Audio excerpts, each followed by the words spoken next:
Hello বন্ধুরা, তোমরা কেমন আছো? আশা করি খুব ভালো আছো। সঞ্জয় দিদির চ্যানেলে সবাইকে স্বাগত। তো দেখো, আমি আজকে সকালবেলা উঠে আজকে কাঁচা ধোয়া করে নিয়েছি আর বাসি কাজও সব সেরে ফেলেছি। সেরে নাইটি ছেড়ে আমি এখন কিন্তু বসেছি ফ্রেশ হয়ে। তো দেখো, আমি একটু মাথাটা একটু আঁচড়ে নিচ্ছি। এবার দেখো, আমি কিন্তু চুলের ক্লিপটা আমি কিন্তু অনেকক্ষণ ধরে খুঁজছিলাম। তো আমার মতন তোমাদের কাজের এরকম হয় অবশ্যই কিন্তু আমাকে জানাবে। আমি কিন্তু ক্লিপ খুলে নাইটিতে রাখি, কিন্তু আমি সারা ঘর খুঁজে বেড়াই, আমি কিন্তু ক্লিপ খুঁজেই পাই না। আমার সাথে এরকম কেন হয়? আচ্ছা, তোমাদের সাথে কি এরকম সবার হয়? তাহলে কিন্তু অবশ্যই কিন্তু আমাকে কমেন্ট করে জানাবে। তোমাদের দাদা বলছে দেখো, নাইটির মধ্যেই ক্লিপটাকে লাগিয়ে রেখে আর সারা জায়গায় খুঁজে বেড়াচ্ছ। তোমার দাদা বলেছে বলে কিন্তু আমি কিন্তু খুঁজে পেয়েছি।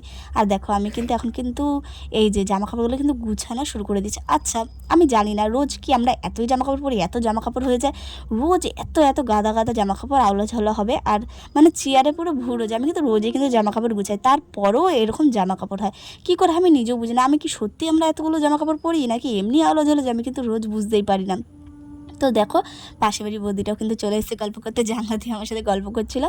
বুঝতেই তো পারছো, আমাদের হাসি দেখে বুঝতে পারছো আমরা কিন্তু খুব ইয়ার্কি ঠাট্টা করছিলাম, আমরা খুব হাসছিলাম। আর এই দেখো, আজকে কিন্তু আমাদের বাড়িতে কিন্তু নিরামিষ, এর জন্য আমি আজকে মুগ ডাল বসিয়ে দিয়েছি, মুগ ডাল ভাজা বসিয়েছি। এরপরে মানে ভাজাটা হয়ে গেলে আমি জল দিয়ে ধুয়ে তারপরে আবার বসাবো। তো দেখতেই পাচ্ছ আমার কিন্তু মুগ ডাল ভাজাটাও হয়ে এসছে। বন্ধুরা, কালকে নীল পুজো, তো তোমাদের বৌদি নীল পুজোর উপোস করবে বলেছে, তাই আজকে সরঞ্জাম করতে হয়। সরঞ্জাম করতে হয় মানে আজকে নিরামিষ খেতে হয়। নিরামিষে তোমাদের বৌদি তো ডাল বসিয়েছে, দেখতেই পেয়েছে তোমরা। তো আর কি কি রান্না হচ্ছে দেখি, চলো চলো যাই। কি গো, ডাল আর কি রান্না করছো? এই তো কুমড়ো কাটলাম, কুমড়ো ভাজা করব, আর ডাল তো বসিয়েছি, আর টমেটো সেদ্ধ দিয়েছি। ও, টমেটো সেদ্ধ তো তোমার প্রিয় খাদ্য। হ্যাঁ, তুমি মানে খাবা না টমেটো? আমি খাবো, আমাকে খাওয়া বলে না, ওটাও আমি একটু চেক করব। তুমি ওই খাওয়া না মানে তুমি একটু হলেও খাবা। আর তুমি তো জানোই আমি যে কোনো জিনিস আমার ভালো না লাগলেও আমি একটু চেক করে দেখি। আমি কিছু আমার একটু ভালো জিনিস রান্না করলে কারণ তো এই তো তোমার প্রিয় জিনিস রান্না করেছো। তো টমেটো সেদ্ধ আমি ভালো খাই, এবার আজকে যেহেতু নিরামিষ টমেটো সেদ্ধ দিয়েছি, আমি একটু ভালো মতো খেতে পারবো তাহলে ভাত। আর আমি এমনি ডাল ভালো খাই না, কুমড়ো খুব কম খাই, না খাওয়ার মতো। আর ডাল আমি অত ভালো খাই না, টমেটোটা দিয়ে যা একটু ভাত খাবো। সবসময় আমাকে নিয়ে মানে একটু হিংসা করে বেশি। তোমাদের দাদা মানে কি বলবো, যদি আমি মানে যে কোনো জিনিস রান্না করার সময় বলবো কি কি খাবে, তো তখন বলবে কি না খাবো না, তখন বলবে কি না খাবো না। আর যখনই রান্নাটা যখনই হয়ে যাবে তখনই খাবে। তা যখন খাবেই যখন, তাহলে আগে বলে একটু বেশি করে রান্না করি, সেই জিনিসটা কখনো করে না। আর সবসময় মানে কি, আমি যতই খারাপ রান্না করি না কেন, ওর মানে কখনো আমাকে খারাপ কোনোদিন বলেনি যে রান্নাটা খারাপ হয়েছে। সবসময় বলেছে আস্তে আস্তে হয়ে যাবে, কোনো ব্যাপার না, এরকম বলে। কিন্তু কোনোদিন কখনো বলেনি যে কেন খারাপ হয়েছে বা কিছু। এই দিকটাতে তোমাদের দাদা খুবই ভালো, আমি এইটুকু বলতে পারি। তোমাদের দাদা এদিক দিয়ে খুব ভালো। রান্নার কথা বললো, হ্যাঁ সেটা অবশ্যই ঠিক। ও তো বিয়ের আগে রান্না করেনি কখনো, এখানে প্রথমে এসে প্রথম রান্না অতটা ভালো হতো না। আর আমি বিয়ের আগে অনেক রান্না করেছি, তাই ওকে আমি কিছুটা বলে দিতাম, বেশি জানতাম না, তাও যতটা জানতাম আমি বলে দিতাম। তো এখন ওর রান্না ভালো হয়, খারাপ হয় না। আর রান্না তো যত ভালোই লোকে রান্না জানুক, সে কম বেশি সব দিন সমান হয় না, কোনো দিন ভালো হয় কোনো দিন খারাপ হয়, এটা তো তো বন্ধুরা, তোমাদের সাথে আমি একটা কথা শেয়ার করি, ভালো করে শুনবে কথাটা। আর তোমাদের দাদা কিরকম মানে খুদ কিভাবে ধরতে পারে। তো তোমাদের দাদা একদিন কাজ থেকে বাড়ি এসছে, আসার পর আমি বাটি তো মানে রান্না করছি অল্প একটু, মানে একটা ছোট বাটি তো হয়ে গেছে, মানে একজনের মতো তরকারি হয়েছিল সেদিনকে। মানে তরকারি অন্য কিছু করেছিলাম, কিন্তু ওই যে আরেক পদ যেটা করেছিলাম সেটা অল্পই হয়েছিল।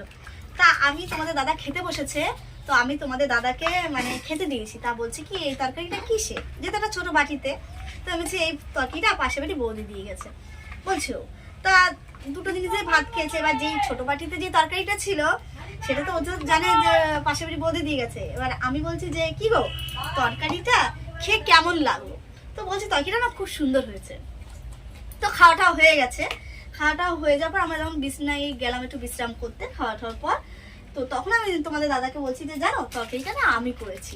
তখন তোমাদের দাদা বলছে ও তাই, এর জন্য আমার না খেয়ে কেমন মনে ছিল একটু নুন কম। তাহলে বলো তোমাদের দাদাকে আমি কি বলবো? যখনই শুনেছে পাশে বাড়ি বৌদি দিয়েছে তখনই বলছে না তরকারিটা খুব সুন্দর হয়েছে। যে শুনেছে আমি রান্না করছি সে বলছে তরকারি নাকি একটু নুন কম ছিল। তাই কি বলবো তোমাদের দাদাকে, বলো কিছু।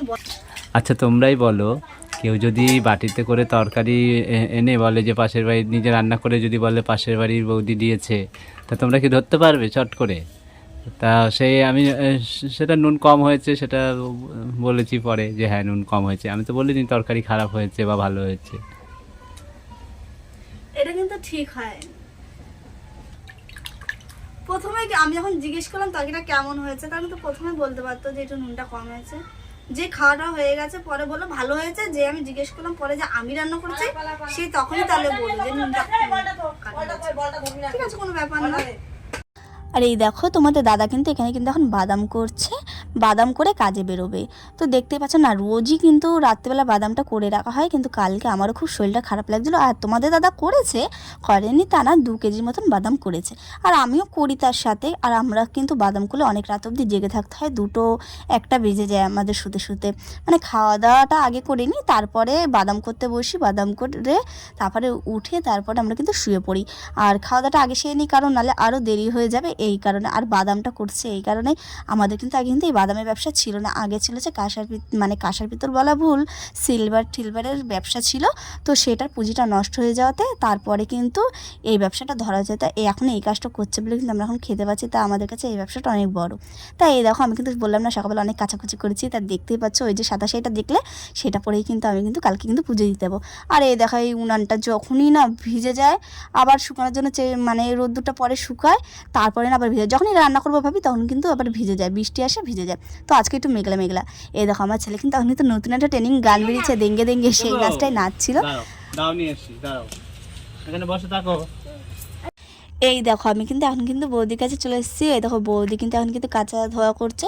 তো আমি বৌদি বললাম বৌদি এখন কি এগুলো সব মাজবে? আবার বলছে হ্যাঁ কী করবো বলো, আমার তো মেজে দেওয়ার কেউ নেই, আমার একারই সব মাজতে হবে। এবার তোমরা কিন্তু সব ভেবো না যে আমি সবসময় বৌদিদের সাথে গল্প করতে গিয়ে, তা না, এক উঠানের মধ্যে বাড়ি তো, এর জন্য কথাটা সবসময় হয়েই থাকে। আর ও যেরকম কিছু ভালো কিছু রান্না করলে আমাকে দেয়, আমি কিছু রান্না করলে ওকে দিই, এরকম আমাদের চলতে রয়েছে। আর এই দেখো আমি কিন্তু এখন কিন্তু রেডি হয়ে গেছি, আমি এখন ভিডিও করব। আমার কি হয়, একটা জিনিস করতে গেলে না আর একটা হয় না, যেহেতু বাড়িতে কেউ নেই তো আমার একারই সব করতে হয়। এই কারণে ভাবি একটা জিনিস করব, ধরো রিলস করলে লং ভিডিও হয় না, লং ভিডিও করলে রিলস হয় না, আমার কিন্তু এরকমই হতে থাকে।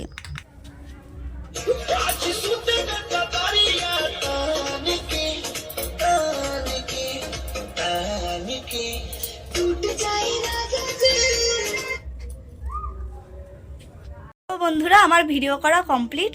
তো আমার ব্লগটা যদি তোমাদের ভালো লেগে থাকে লাইক করবে, শেয়ার করবে, চ্যানেলটা প্লিজ সাবস্ক্রাইব করে দেবেন। আর টাটা বাই বাই, আবার দেখাবে নেক্সট ভিডিওটিতে।